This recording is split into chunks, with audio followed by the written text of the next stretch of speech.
تصوف کی روایت میں جس طرح حضرت حسن بصری رحمۃ اللہ علیہ کا نام اساطین میں لیا جاتا ہے، اسی طرح خواتین صوفیاء میں حضرت رابعہ بصریہ کا نام بھی لیا جاتا ہے۔ حضرت رابعہ اپنے وقت کی اور ہر زمانے کی سب سے مشہور صوفی خاتون ہیں۔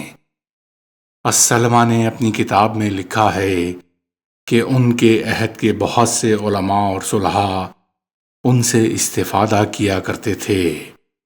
سلمہ نے لکھا ہے کہ امام سفیان ثوری ان کی خدمت میں حاضر ہوتے تھے اور ان کو اپنی مؤدبہ کہتے تھے۔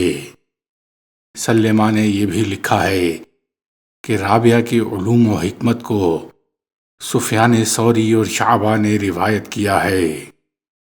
حضرت رابعہ کے علاوہ اور بھی بہت سی صوفی خواتین تھیں جن کا تذکرہ السلمہ نے کیا ہے۔ مثلاً حضرت شعبانہ کے بارے میں لکھا ہے کہ زاہد اور عابد اور ارباب قلوب ان کی خدمت میں حاضر رہتے تھے اور ان کے علوم سے استفادہ کرتے تھے۔ وہ لوگوں کو واعظ و نصیحت کرتی تھیں۔ ابراہیم بن شعبان نے عائشہ الدنوریہ سے تربیت حاصل کی اور وہ ان کے وصایا کو روایت کیا کرتے تھے۔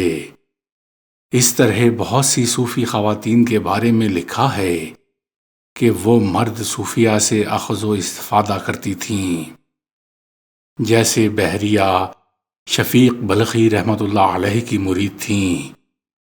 امت الحمید بن القاسم ابو سعید الخزاز کی شاگرد اور خادمہ تھیں۔ فاطمہ بنت احمد ابو عثمان کی شاگرد اور مرید تھیں۔ السلمہ نے بعض مرد صوفیاء کے بارے میں بھی لکھا ہے کہ انہوں نے بہت سی صوفی خواتین کی عظمت اور ان کے مقام کا اعتراف کیا ہے۔ مثلاً ابو سلیمان درانی نے ام ہارون الدمشقیہ کی بڑی تعریف کی ہے اور فرمایا ہے کہ مجھے شام میں ان سے بہتر کوئی نام معلوم نہیں۔ اسی طرح فاطمہ نیشاپوری کی ابو یزید نے بہت تعریف کی ہے۔ السلمہ نے بعض ایسی خواتین کا بھی ذکر کیا ہے جن کا تعلق علمی یا سیاسی اعتبار سے بڑے گھرانوں سے تھا، جیسے اسماعیل بن عیاش ایک عظیم محدث اور امام تھے۔ ان کی والدہ بڑی متقی اور پرہیزگار اور صوفی خاتون تھیں۔ ملہب بن ابی صفرا جو عہد بنی امیہ کے بڑے سرداروں میں تھے، ان کی صاحبزادی ہند بنت الملہب بڑی عابدہ اور زاہدہ خاتون تھیں۔ ان کی شادی حجاج بن یوسف الثقفی سے ہوئی تھی۔ ان کے تقوی اور پرہیزگاری کی وجہ سے خود ان کے والد ملہب بھی ان کا بڑا اکرام کیا کرتے تھے۔ السلمہ نے صوفی مردوں کے پہلو بپہلو ان سے بعض گھرانوں کی خواتین کا بھی تذکرہ کیا ہے جو بڑی عبادت گزار اور متقی گزری ہیں۔ ابو سلیمان الخیری کی بیٹی عائشہ بہت مشہور صوفی تھیں۔ امام محمد بن سیرین کی بہن حفصہ بھی بہت مشہور صوفی خاتون تھیں۔ بشر حافی کی دو بہنیں زبدہ اور مدغہ بھی بڑی مشہور صوفی خواتین تھیں، اور ابو سلیمان درانی کی دو بہنیں عبدہ اور آمنہ بھی بڑے پائے کی صوفیاء تھیں۔ ان کا تذکرہ السلمہ کے علاوہ بعض دوسرے تذکرہ نگاروں نے بھی کیا ہے۔ احمد بن الحواری کی اہلیہ رابعہ بنت اسماعیل بہت مشہور صوفی خاتون تھیں۔ اسی طرح فاطمہ ام ایمن ابو علی الروزباری کی اہلیہ بھی بڑی عابدہ اور زاہدہ اور اعلیٰ پائے کی صوفی خاتون تھیں۔ صوفی خواتین کی خدمت کا ایک خاص پہلو ان کا وعظ و نصیحت اور درس و تدریس رہا ہے۔ سلمہ نے ایسی متعدد صوفی خواتین کا تذکرہ کیا ہے جنہوں نے عام لوگوں میں وعظ و ارشاد کی محفل آراستہ کی۔ مثلاً عبیدہ بنت ابی کلاب البصریہ کے بارے میں لکھا ہے کہ وہ طفتہ نام کے قبیلے میں آتیں اور واضح ارشاد کرتی تھیں۔ السلمہ نے ان کو جید المواعظ لکھا ہے۔ ام الاسود اور فاطمہ کے بارے میں سلمہ نے لکھا ہے کہ وہ قرآن کی تفسیر بیان کیا کرتی تھیں۔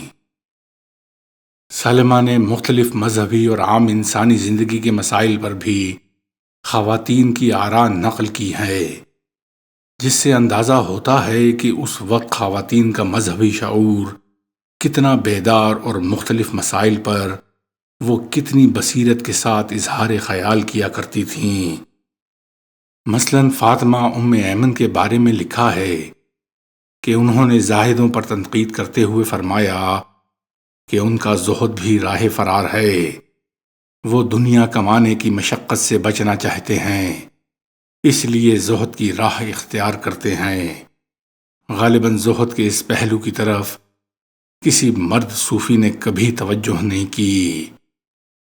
صوفی خواتین کا ایک پہلو جس کا ذکر بعض تذکرہ نگاروں نے کیا ہے وہ صوفی اور تصوف کی تعریف سے متعلق ہے۔ بعض صوفی خواتین اپنے شطحات اور مدہوشی کے لیے بھی مشہور تھیں۔ بعض صوفی خواتین نے راہ سلوک کے علوم و معرفت اور احوال و کیفیات کا تذکرہ تفصیل سے کیا ہے، اور انہوں نے مراقبہ، محبت، نفس کی آفات وغیرہ پر بے مثال اہم نکات پیش کیے ہیں۔ السلمہ نے ان کا بھی تذکرہ کیا ہے۔ راہ سلوک میں ایک مقام آتا ہے جب اعلیٰ درجات کے حامل صوفیاء کی نگاہیں ایسے لوگوں پر ٹھہرتی ہیں جن کے یہاں تصوف حقیقت سے عاری محض ایک رسم ہے، تو وہ ان صوفیاء پر تنقید کرتے ہیں اور ان کی اصلاح کی کوشش کرتے ہیں۔ یہ وصف جس طرح مرد صوفیاء میں ہے، اسی طرح خواتین صوفیاء کے یہاں بھی اس کی نظیر ملتی ہے۔ سلمہ نے ایک خاتون کا تذکرہ کیا ہے جو صوفیاء پر تنقید کے لیے مشہور تھیں۔ ان کا نام فاطمہ الدمشقیہ ہے۔